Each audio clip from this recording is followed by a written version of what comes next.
Good morning বন্ধুরা, good morning from আমার পাড়া।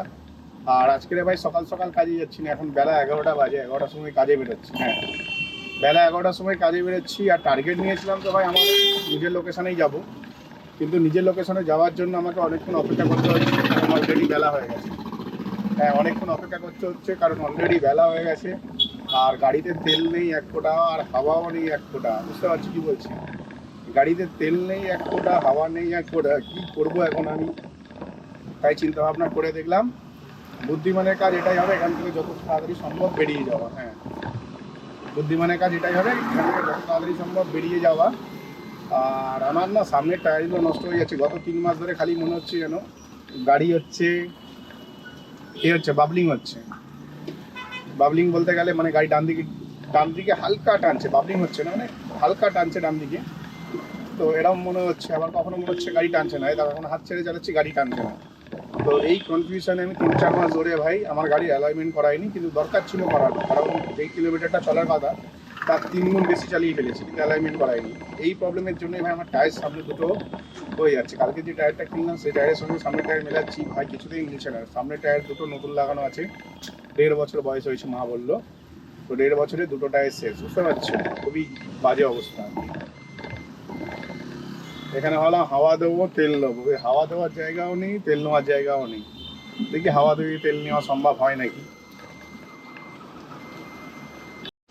তো যেমনটা তোমাদের বলছিলাম, আমি অ্যাকচুয়ালি খালপাড়ে এসেছি, গাড়িতে একটু তেল ভরলাম, গাড়িতে একদম তেল ছিল না, ধুকপুক ধুকপুক করছিল গাড়ির বুকটা আর কি। গাড়ি খিদে পেয়ে গেছিলো প্রচুর। তো গাড়িকে খাইয়ে দাইয়ে মোটামুটি অল্প একটু হলেও পেট ভরেছি। আরও বেশি ভরাতে পারতাম, কিন্তু ভাই এখনও অবধি ভাই ট্রিপ পাচ্ছিলাম না। একটা ট্রিপ পেয়েছিলাম যেখানে আমি দাঁড়িয়েছিলাম সেখান থেকেই, কিন্তু ভাই প্যাসেঞ্জারটি পেছন ফেটে হাতে চলে এলো। কারণ হচ্ছে প্যাসেঞ্জারটির কাছ থেকে আমি ভাড়া নিয়েছিলাম 340 টাকা ফর 11 কিলোমিটার। তো 11 কিলোমিটার রাস্তা 340 টাকা ঠিকঠাক ভাড়া নিয়েছিলাম, কিন্তু ওনার জন্য বেশি মনে হয়েছে তাই ক্যান্সেল করে দিয়েছে। ডাজেন্ট ম্যাটার ভাই, 2 মাস trip available right now because this is office time. হ্যাঁ, এখন হচ্ছে অফিস টাইম, তো এত হেডেক নেওয়ার দরকার নেই, ক্যান্সেল করে দিচ্ছে তো করে দিচ্ছে, বাদ দাও। তো আমি আবার অন্য একটা ট্রিপ পেয়ে গেছি, ওই ট্রিপটা থেকে অনেক বেটার অপরচুনিটি আর অনেক বেটার ভাড়া। হ্যাঁ, এই ট্রিপটা পেয়েছি যাত্রী সাথীতে 10 টাকা কাটবে, আর 300 টাকা পেয়েছি 8 কিলোমিটারে। তো যথেষ্ট একটা ভালো ট্রিপ পেয়েছি, প্যাসেঞ্জার দাঁড়িয়েই আছে, নেক্সট ট্রিপে কথা হচ্ছে। আমি যেখানে দাঁড়িয়ে আছি না, এই জায়গা থেকে কিন্তু আবার একটা ভাড়া পেয়েছি। হ্যাঁ, আবার একটা ভাড়া পেয়েছি, ভালো ভাড়া পেয়েছি। তো আগের ট্রিপের ডিটেলসটা তোমাদের বলে দিই। আগের ট্রিপে হচ্ছে আমি নিয়ে এলাম 8 কিলোমিটার, 8 কিলোমিটারের ভাড়া পেয়েছি হচ্ছে 308 টাকা। তো এটা কিন্তু হিউজ প্রফিটেবল ট্রিপ, কারণ এত বেলা হয়ে গেছে, এত বেলা একটা এরকম অ্যামাউন্ট পাওয়া মুশকিল ব্যাপার। আর ইন ড্রাইভে যা ভাড়া দিচ্ছে, আমি তো গত 7-8 দিন গাড়ি চালাইনি, তাই আমার অভিজ্ঞতাটা একটু কম। ঠিক আছে, 8 দিনের অভিজ্ঞতাটা, কারেন্ট মার্কেট সিচুয়েশনটা আমি জানি না। ইন ড্রাইভে যা ভাড়া দিচ্ছে দেখছি, সেখানে চিল্লার দিচ্ছে। হ্যাঁ, চিল্লার দিচ্ছে, গাড়ি মেনটেনেন্স করতে হয় দাম বেরিয়ে যায়। এই গাড্ডা গোড্ডা জলে নামানোর জন্য গাড়িতে, আমি জলে যদি বেশি নামাইনি, আগে থেকেই মোবিলটা খারাপ ছিল, গিয়ার অয়েলটা। তো যাই হোক, জলে নামানোর জন্য হয় গাড়ির নাট পর্যন্ত খোলা যাচ্ছিল না, এমন অবস্থা হয়ে গেছিলো, নাট যাওয়া হয়ে গেছিলো, 2-4 বার মনে জলে নামিয়েছি। তো সেই রকম একটা জায়গায় দাঁড়িয়ে মানে কি বলবো তোমাদেরকে, কিছু বলার নেই, খুব বাজে অবস্থা। হ্যাঁ, খুবই বাজে অবস্থা, খুব বাজে অবস্থা বলতে গেলে ভাই খুবই বাজে অবস্থা হয়ে গেছিলো। আর প্রচুর টাকা গাড়ির পেছনে খরচা হয়েছে, প্রচুর। খালি গিয়ারের কাজ করেছি মনে হয় আমাদের যদি বলি 4,000 টাকার তার, গিয়ার বক্স মানে ক্লাচ প্লেট প্রেসার প্লেটের দাম 4,000, 8,000। গিয়ার অয়েলের দাম হচ্ছে 1,500, 9, 9.5।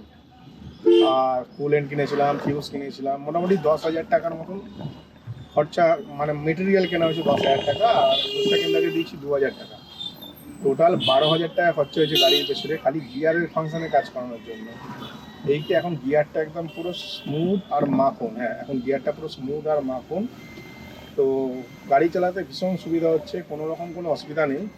কিন্তু তাও আমি বলবো, মানে এত খরচা করার পরে কোনো প্যাসেঞ্জার যদি এত কম টাকায় বার্গারিং করে, মানে অ্যাকচুয়ালি কমার্শিয়াল গাড়ি মেনটেন্যান্স করা কিন্তু একটা চ্যালেঞ্জেস। হ্যাঁ, কমার্শিয়াল গাড়ি মেনটেন্যান্স করা একটা চ্যালেঞ্জেস, কারণ এইগুলো করলাম, করার পরে দেখছি আমি এইগুলো করলাম, তো করার পরে আমি দেখছি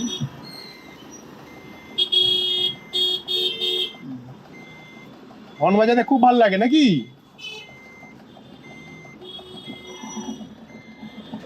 মানে কিছু মানুষ আছে না, এত আতেলা টাইপের হয় না, মনে হয় দেবে গানের গোড়ায় গিয়ে দুটো চড় মেরে দিই, এরম মনে হয়।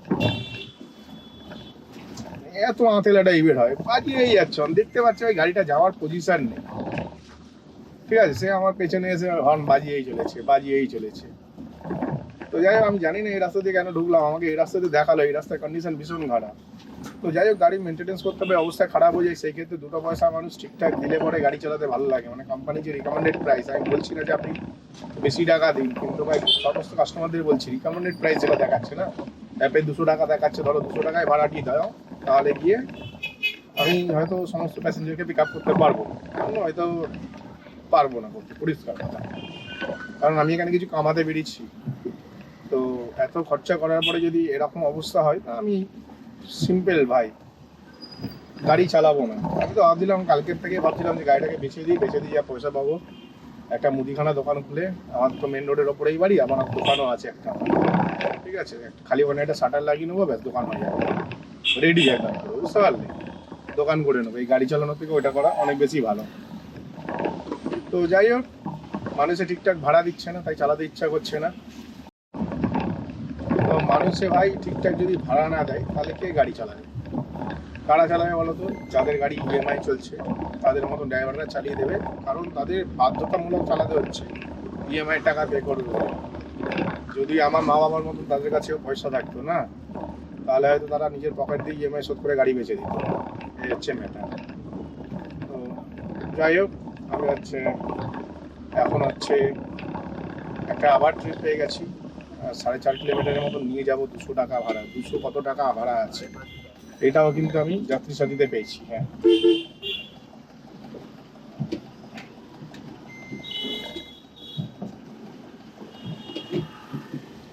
এটাও কিন্তু আমি যাত্রী সাথীতে পেয়েছি। আর যাত্রী সাথীতে পেয়েছি বলে না, মানে বেঁচে যাচ্ছি খালি এই যাত্রা। মানে আমি দেখেছি যেদিনকারে ইন ড্রাইভে অ্যামাউন্ট কম থাকে ভাড়া, সেদিন যাত্রীর সাথেই বাঁচিয়ে যায়, যেদিন আবার যাত্রীর সাথীতে ভাড়া পাই না, সেদিন আবার ইন ড্রাইভে বাঁচিয়ে দিই। তো দুপক্ষকেই দরকার, এরকম না যে ওইটা দরকার আছে এটা দরকার, কিন্তু সমস্ত মানুষকে বলবো ভাই, রিকমেন্ডেড প্রাইসের মানে হচ্ছে এই টাকাতে গাড়ি পাওয়া যাবে, এর থেকে কমে পাওয়া যাবে না। তাই কোম্পানি রিকমেন্ডেড প্রাইস ডিসাইড করে, তো সেটাতে গাড়ি বুক করুন, আপনারাও তাড়াতাড়ি গাড়ি পাবেন, আর আমরাও তাড়াতাড়ি কাস্টমার পাবো। এতে গাড়ি চালানোটা সুবিধা হবে, সময় নষ্টটা কম হবে। আর যদি মনে করেন কম পয়সাতেই যাবেন, ঠিক করে রেখেছেন, তাহলে আমি বলবো হয়তো অন্য কোনো ড্রাইভারে পেয়ে যাবেন, আমাকে পাবেন না। কিন্তু আমার গাড়িতে যারা উঠেছে তারা জানে আমি কিরকম টাইপের মানুষ বা কিছু। শুধু কম টাকায় গাড়ি পেয়ে গেলাম হয়ে গেল সেটা না, গুড কোয়ালিটি সার্ভিসও ম্যাটার করে আমার মনে হয়।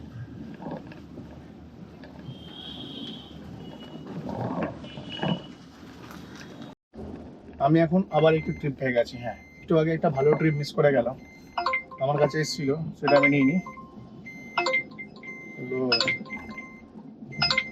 ভাই একসাথে কত কটা ভাড়া ঢুকছে, কিন্তু ভাড়াটা এমন অনেক কম, তাই নেবো না। দুটো ভাড়া ঢুকলো, দুটোরই ভাড়া প্রচণ্ড কম ছিল, তাই নিলাম না। আমার বাড়ির দিকে ভাড়া পেয়েছিলাম, আর ওই বাড়ির দিকে যদি চলে যায় না ভাই, গল্প শেষ হয়ে যাবে। আর আমার মনে হয় প্যাসেঞ্জার কল করছে। হ্যালো, হ্যাঁ, আপনি হয়তো এতে দাঁড়িয়েছেন তো, ওই লায়ন্স ক্লাব, যে চোখের ডাক্তারখানা। হ্যাঁ হ্যাঁ, কার্ডটা আছে, হ্যাঁ কার্ডটা আছে তো। হ্যাঁ, আপনি চলে আসুন, আমি এসেই গেছি, এই তো আমি জাস্ট এপারে আছি, জাস্ট ওই কার্ডটা খালি ঘোরাবো। তো যাই হোক, মানুষটি সত্যি কথা বলতে ভীষণ ভালো মানুষ পেয়েছে একটা, ভালো লাগে, ভালো ট্রিপ পেলে, ভালো প্যাসেঞ্জার পেলে ভালো লাগে কাজ করতে। ঠিকঠাক একটা 200 টাকার ভালো ট্রিপ মিস করলাম, মিস করাতে আমার একটু খারাপ লাগছিল।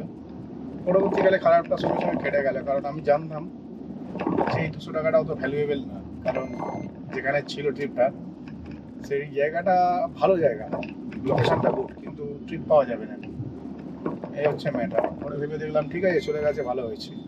এখন একটা 2 কিলোমিটার ট্রিপ পেয়েছি, 2 কিলোমিটারে 130 টাকা ভাড়া। হ্যাঁ, 2 কিলোমিটারে 130 টাকা ভাড়া, দেখেই শুনছো, 2 কিলোমিটার 130 টাকা নিয়ে যাবো লোকালের মধ্যেই, আর সেখান থেকে আবার খুব ভালো একটা লোকেশনে আবার যেতে পারবো ইজিলি।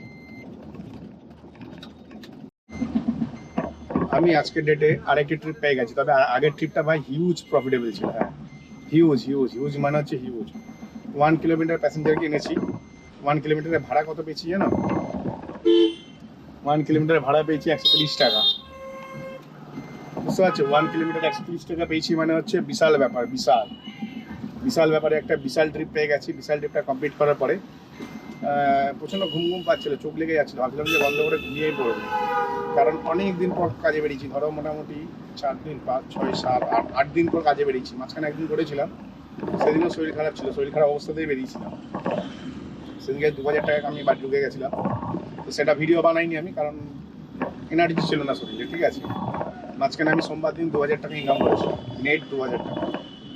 আর এখন হচ্ছে যে ট্রিপটা পেয়েছি, এই ট্রিপটাও 130-140 টাকা ভাড়া, কত 132 টাকা ভাড়া, 3 কিলোমিটার নিয়ে যাবো। আর এটা হচ্ছে যাত্রী সাথীতে পেয়েছি, 10 টাকা দিতে হবে। তো যথেষ্ট ভালো একটা অপরচুনিটি এটা, কারণ 10 টাকায় যদি 500 টাকা কামানো যায় যথেষ্ট ভালো। সেখানে ঠিকই আছে, 3 কিলোমিটার যাবে 100 টাকা হলেই আমার যথেষ্ট। সেখানে হচ্ছে 132 টাকা দিয়েছে। হঠাৎ করে ভাই শহরে বিশাল বৃষ্টিপাত হচ্ছে, যেখানে কি বলবো, এত বৃষ্টি হচ্ছে গাড়িতে কিছু দেখা যাচ্ছে না। হ্যাঁ, গাড়ি যে চালাতে হবে না, খুব চাপে পড়েই চালাতে হবে, ধরে নাও, মানে কিছু দেখা যাচ্ছে না, এরকমই অবস্থা। কিন্তু এক ব্যক্তি 4 কিলোমিটার যাবে, নিজেই দেখলাম 180 টাকা দিয়ে সার্চ করছিল, তারপর 200 টাকা দিল। আমি বললাম না ভাই, আমার কাছে অপশান ছিল 250 করার। আমি দেখলাম যে ভাই 4 কিলোমিটারে 250 টাকাটা অনেক এক্সট্রিম হয়ে যাবে, ঠিক আছে। তো 230 টাকা নিই, 230 টাকা নিয়ে আমি ওনাকে ড্রপ করে দিই, কারণ ওনাকে যে জায়গাতে নিয়ে যাবো সেই জায়গাটা খুবই কাছাকাছি আর খুব সুন্দর লোকেশন। প্যাসেঞ্জারই ফোন করছে না, বাড়ি থেকেই ফোন করছে, একটু কথা বলে নি। আগের ট্রিপটাতে না 230 তোমাদের বলেছিল, ওটা না 240 টাকা হয়ে গেছে। 4 কিলোমিটারেরও কম রাস্তা। হ্যাঁ, 4 কিলোমিটারের কম রাস্তা নিয়ে এসেছি 240 টাকায়, বুঝতে পারছো। তো ট্রিপটা তো যথেষ্ট ভালো ছিল, কিন্তু আমার এখন খিদে পেয়ে গেছে, আমাকে একটু ভাত খেতে হবে। বাবা ছি, এত সুন্দর ভাতের দোকান ছিল আমার ঘরের সামনে, ওদের সামনে খেয়ালই করিনি যখন গাড়ি নিয়ে গেলাম। অ্যাকচুয়ালি না বাড়িতে আজকে ভাত রান্না হয়নি। হ্যাঁ, বাড়িতে আজকে ভাত রান্না হয়নি, এর পেছনের কারণ হচ্ছে গ্যাস শেষ হয়ে গেছে। সিলিন্ডার তো আমাদের 3খানা, তো যখন 2টো সিলিন্ডার শেষ হয়ে যায় তখন বুক করি আমরা, আর 1খানা সিলিন্ডার দিয়ে চলে কন্টিনিউ। আর এবারে না গাড়ির ঝামেলার জন্য মায়ের খেয়াল ছিল না, বলতে ভুলে গেছে। তো কাল থেকে না আমাদের বাড়িতে জোম্যাটোর খাবার আসছে, খালি জোম্যাটো থেকে খাচ্ছি। কালকে সকালবেলায় রান্নাটা হয়ে গেছিলো, তো রাতেরবেলায় একটু তরকারি কম পড়েছিল, তরকারিগুলো আমরা জোম্যাটোতে অর্ডার করলাম, করে কালকে রাতটা চলে গেল। এবার আজ সকালবেলায় খাবো কি, তো তুমি গ্যাসের ছেলেটিকে ফোন করেছিলাম, বললাম ভাই 1 পিস গ্যাস দিয়ে আয়। তো ও বললো দাদা সকালে বললে না তুমি আমায়, দিয়ে আসতাম ফোনে। আমার খেয়াল ছিল না, কাজে অনেকদিন পর কাজে বেরিয়েছি, তো শরীরে একদম এনার্জি নেই কাজ করা, সত্যি কথা বলতে। তো যাই হোক, আজকে ওই জন্য খাবার নিয়ে আসিনি, এখন হচ্ছে খাবার রাস্তায় খেতে হবে। এবার রাস্তায় খাওয়ারও কিছু উপকারিতা আছে আর কিছু আনহেলদি ফুড, বেশিরভাগ আনহেলদি ফুড আর পোড়া তেলে রান্না করে, এই জন্য রাস্তায় আমি খাই না। হ্যাঁ, তো এখন আমাকে কি করতে হবে, রাস্তায় খেতে হবে, একটু ভালো হোটেল দেখে একটা ভালো হোটেল মিস করে গেলাম। আর এখন একটা ভাড়া পেয়ে গেছি, 130 টাকা ভাড়া পেয়েছি, তো যথেষ্ট ভালো ভাড়া আমার মতে। দেখি প্যাসেঞ্জারটিকে নিয়ে যায়নি, আমরা পরে দেখি কোন জায়গাটায় নামাচ্ছে, সেই বুঝে ওখানেও একটা হোটেল আছে, একটা মাসির হোটেল আছে, আমি চিনি। রাস্তায় খাইনি তা না, খেয়েছি, এর আগে অনেকবারই খেয়েছি, কিন্তু এখন আর ইচ্ছা করে না রাস্তায় খেতে। আমি এখন একটা ট্রিপ পেয়ে গেছি। হ্যাঁ, আগের ট্রিপের প্রফিটটা বলি তোমাদের। আগের ট্রিপটা না 3-4 কিলোমিটারের ছিল, 4 কিলোমিটারের ছিল। 4 কিলোমিটারে 140 টাকা ভাড়া দিয়েছিলাম, কিন্তু ট্রিপটা কমপ্লিট করেছি 2 কিলোমিটারে। কারণ ইনড্রাইভে না আলতু ফালতু কিছু রুট দেখায়, যেগুলো থেকে ডিটেক্ট করে, আলো সেদিক দিয়ে গেলে অনেক টাইম লাগবে। আমি শর্টকাট রুট পেয়ে গেলাম, দেখলাম ভাই 2 কিলোমিটার ট্রিপ শেষ হয়ে যাচ্ছে, তো 2 কিলোমিটার নিয়ে নিলাম। 2 কিলোমিটারে 140 টাকা ভাড়া পেয়ে গেলাম। প্যাসেঞ্জারটা ভাবছে যা লস হয়ে গেল। তো এখনও তো একটা খুব ভালো ভাড়া পেয়েছি, প্যাসেঞ্জার থেকে 370 টাকা দিয়ে রেখেছে, 10 কিলোমিটার যাবে, বুঝতে পারছি। প্যাসেঞ্জার 370 টাকা দিয়ে রেখেছে ফর 10 কিলোমিটার রাইডস। মানে আমি ভাড়াটা দেখে অবাক হয়ে গেলাম। আমি ভাই 10 কিলোমিটারে 370, আরো দাও আরো একটু বেশি করে দিই। এটাই ভাবছিলাম ভাই, আর 30 টাকা বাড়িয়ে দিলাম, 400 টাকা হয়ে গেল। 10 কিলোমিটারে 400 টাকা ভাড়া পেয়ে গেলাম। হ্যাঁ, 10 কিলোমিটারে 400 টাকা ভাড়া পেয়ে গেলাম, কিন্তু এই 400 টাকা থেকে আমাকে 50 টাকা দিয়ে দিতে হবে কোম্পানিকে, কারণ 4 × 48 টাকা কোম্পানি নেবে। আমি পাবো হচ্ছে 352 টাকা, তাও 10 কিলোমিটার 352 টাকা আমার কাছে নেট থাকছে, যথেষ্ট ভালো, খারাপ না। 35 টাকা কিলোমিটার পাচ্ছি। আমি এখন কি বলবো তোমাদের, জাস্ট সলিড ট্রিপ করেছি। হ্যাঁ, যা সলিড ট্রিপ করেছি, সলিড ট্রিপ কি করে করলাম তোমরা সকলে সেটা ভালো মতন জানো কি করে করেছি। আমি এমন এমন ভাড়া কেটেছি না ভাই, সেসব ভাড়ার অ্যামাউন্ট শুনলে তোমাদের ফিউজ উড়ে যাবে। হ্যাঁ, এমন এমন ভাড়া কেটেছি। আর লাস্ট ট্রিপের পরে তোমাদের সাথে আমি একটা ট্রিপ শেয়ার করিনি, আর এখন একটা ট্রিপ করলাম, দুটো ট্রিপ শেয়ার করিনি, কিন্তু একটা ট্রিপে আমি 735 টাকা ইনকাম করেছি। আমি একটা ট্রিপে 735 টাকা ইনকাম করেছি। হ্যাঁ, টাইম লেগেছে 2.5 ঘন্টা, গাড়ি চলেছে 7 কিলোমিটার, 7 কিলোমিটারে 735 টাকা।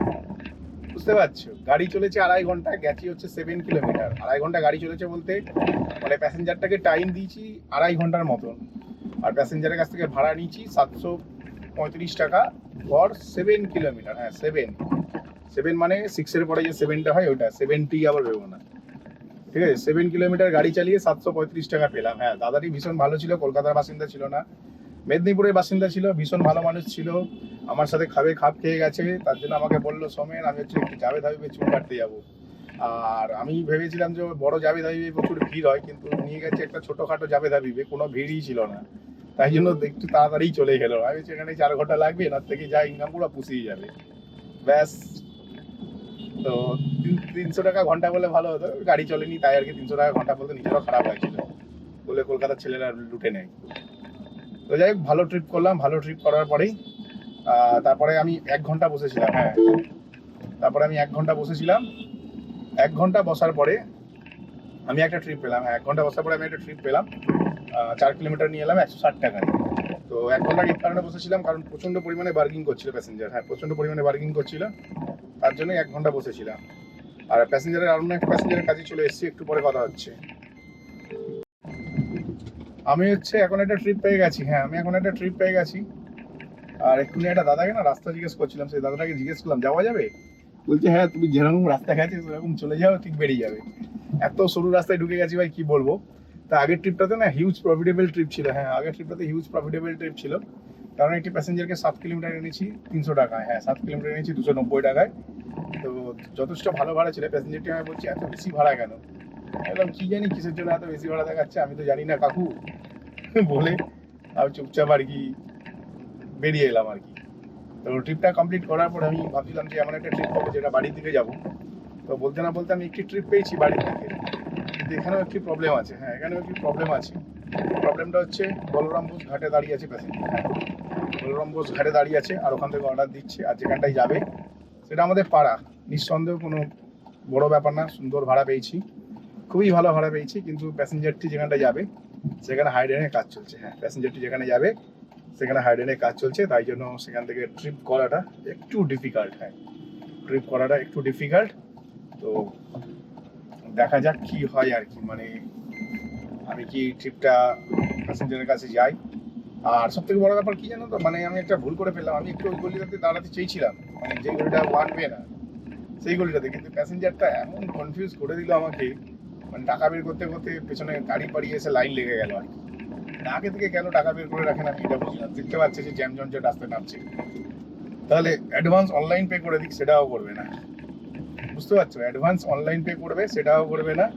জ্যাম জঞ্জট রাস্তার মধ্যে আমারও সময় নষ্ট করবে, নিজেরও সময় নষ্ট করবে। এই করে আমি ওয়ান ওয়েতে ঢুকে গেলাম, যার জন্য আমাকে এখন ফালতু 500 থেকে 700 মিটার ঘুরতে হচ্ছে। হ্যাঁ, ফালতু 500 থেকে 700 মিটার ঘুরতে হচ্ছে। আর এখন যে ভাড়াটি পেয়েছি সেটির ভাড়া কিন্তু 450 টাকা। হ্যাঁ, 10 কিলোমিটার রাস্তা নিয়ে যাবো 450 টাকা। তো ভাড়াটা তো সলিড দিয়েছে লোকটা, কিন্তু আমি জানি না ঢোকানোর সময় কি বলবে। ঢোকানোর সময় যদি বলে দাদা খালপাত দিয়ে, অ্যাকচুয়ালি বকুলবিধির ড্রপ আছে, বকুলবিধির মুখটা পুরো কাটা, ঢোকা যাবে না। হয়তো বলতে পারি যে খালপাত থেকে ঘুরিয়ে ঢোকা, তখনই আমার একটুখানি গায়ে লাগবে আর কি। কারণ খালপাত দিয়ে ঘুরিয়ে ঢোকানো মানে অলমোস্ট 1.5 কিলোমিটার এক্সট্রা ঘোরা, আবার 1.5 কিলোমিটার ঘুরে বেরোতে হবে। তাই জন্য আমি একটু বেশি চার্জ করেছি। 400 টাকা ভাড়া ছিল, আমি 50 টাকা বাড়িয়ে নিয়েছি। আমি যে লাস্ট ট্রিপটা করলাম না, লাস্ট ট্রিপটা করতে ভাই 1 ঘন্টা লেগে গেল পুরো। হ্যাঁ, 1 ঘন্টা লেগে গেল, কিন্তু ভাই ট্রিপটা সলিড ছিল। হ্যাঁ, ট্রিপটা সলিড ছিল এই কারণেই বলছি, কারণ এক ট্রিপে 450 টাকা আর্নিং করলাম, 10 কিলোমিটার নিয়ে এলাম 450, বুঝলে। আর ভেবেছিলাম ভেতরে অনেকটা ঘুরে ঢুকতে হবে, তা ঠিক তা না। ওনাদের বাড়িটা ছিল মাঝ বরাবর, তো এই দিক দিয়ে ঘুরে ঢুকে খুব একটা যে বেশি গাড়ি ঘোরাতে হয়েছে তা না, ঠিক আছে, যথেষ্ট ঠিকঠাক আর কি গাড়ি ঘুরিয়ে ঢুকেছি। তো আজকের যা ইনকাম করেছি না সেটা তোমাদের যদি বলি, যাত্রী সাথীতে 650 টাকা ইনকাম করেছি। 650, হ্যাঁ 650 প্লাস হচ্ছে যাত্রী সাথীতে ওই 335 টাকা টিপটা 735 টাকা হয়েছে, 650 আর 750, মানে 800, 8 7 1500, মানে যাত্রী সাথী থেকে 1500 ইনকাম হয়েছে নেট। আর ইনড্রাইভ থেকে কত হয়েছে দেখি। ইনড্রাইভ থেকে নেট 1600 টাকা ইনকাম করেছি, তার মানে টোটাল ব্যবসা করেছি ইনড্রাইভে 1810 টাকা, যার মধ্যে 212 টাকা কোম্পানির কমিশন। তো ওখানে 1500 আর এখানে 1600, 15 আর 16, 15 15 30, 31, লোল ভাই, 31 তো 32, 33, 3310 টাকার ব্যবসা করেছি। হ্যাঁ, 3310 টাকার ব্যবসা করেছি টোটাল, যার মধ্যে থেকে কোম্পানির কমিশন বাদ দিলে আমার কাছে থাকে হচ্ছে 15 15 30, 3100 টাকা থাকে। কোম্পানির কমিশন বাদ দিয়ে আমার কাছে বাঁচে হচ্ছে 3100 টাকা, বুঝতে পারছো? আর 3100 টাকার মধ্যে 700 টাকা তেল ভরেছি, তাহলে থাকে হচ্ছে 24 6 30 31, মানে 2400 টাকা নেট ইনকাম করলাম আজকে। হ্যাঁ, আমি ভাবতে পারিনি এত বেলায় বেরিয়ে, সকাল 10:30টায় বেরিয়ে আমি 2400 টাকা ইনকাম করবো। হ্যাঁ, ঠিকই শুনেছো, আমি ভাবতে পারিনি আমি সকাল 10:30টায় বেরিয়ে 2400 টাকা ইনকাম করবো। টুক করে বৃষ্টি হয়েছে, ঘুমিয়েছি, রেস্ট নিয়েছি, অনেকটা কপালেও সাথ দিয়েছে, আর বেশ ভালো ইনকাম করেছি। কিন্তু গাড়িটা না আমার দুদিন ধরে চাগানো অবস্থায় ছিল, মানে বাদিকটা ঠিক 40 ডিগ্রি অ্যাঙ্গেলে চাগানো ছিল, আর ডান দিকে পুরো প্রেসার পড়েছিল। তো গাড়িটা মানে সারিয়ে আনার পর থেকে দেখছি গাড়ির মধ্যে ঢ্যাক ঢ্যাক করে একটা আওয়াজ হচ্ছে। এই আওয়াজটা কিসের হচ্ছে, কোথা থেকে হচ্ছে কিছু বুঝতে পারছি না। হতে পারে গাড়িতে একটা ডিগি ডিগি করে আওয়াজ হচ্ছে, এবার আওয়াজটা কোথা থেকে হচ্ছে, কি থেকে হচ্ছে কিছু বুঝতে পারছি না। মনে হচ্ছে লিঙ্ক রডের আওয়াজ হচ্ছে। এটা গাড়িটা যেহেতু 40 ডিগ্রি অ্যাঙ্গেলে টানা করানো ছিল, যার কারণে না এই আওয়াজটা গাড়ি থেকে বেরিয়েছে। হ্যাঁ, এই আওয়াজটা গাড়ি থেকে বেরিয়েছে, কারণ হচ্ছে গাড়ির প্রেসারটা, পুরো গাড়ির প্রেসারটা ডান দিকে সামনের চাকার উপরে ছিল, বুঝতে পারছো? পুরো গাড়ির প্রেসারটা ডান দিকে সামনের চাকার উপরে ছিল। এটা কি দিকে হচ্ছে সেটা বোঝা যাচ্ছে না, পরে বোঝা যাবে সকাল থেকে হচ্ছে নাকি, কারণ এখনো অবধি আমার গাড়িতে স্টক সকারে চলছে। হ্যাঁ, এখনো অবধি আমার গাড়ি স্টক সকার চলছে, মানে কোম্পানি থেকে যেটা ফিটেড হয়ে আসে আর কি। তো সবসময় যে আওয়াজটা হচ্ছে তা না, তবে ডিকি থেকেও আওয়াজটা হচ্ছে, কারণ ডিকির মধ্যে একটা আপলা ইট রাখা আছে, সাথে হচ্ছে জগ টক সব ওপেন রাখা আছে, কোনো কিছু টাইট করা নেই। তো যাই হোক, আজকে খুব ভালো ইনকাম করলাম, 2400 টাকা ইনকাম করলাম, সব কিছু বাদ দিয়ে যথেষ্ট ভালো ইনকাম করেছি। আর এখনো গাড়িতে যা তেল আছে, কালকে সকালবেলায় মোটামুটি নাচতে নাচতে 2000 টাকার ব্যবসা করে নেবো। তো চলো, ভিডিওটা শেষ করলাম। ভিডিওটি যদি ভালো লাগে ভাই, চ্যানেলটিকে লাইক করে সাবস্ক্রাইব করে দিও। চলো, tata, bye bye, good night.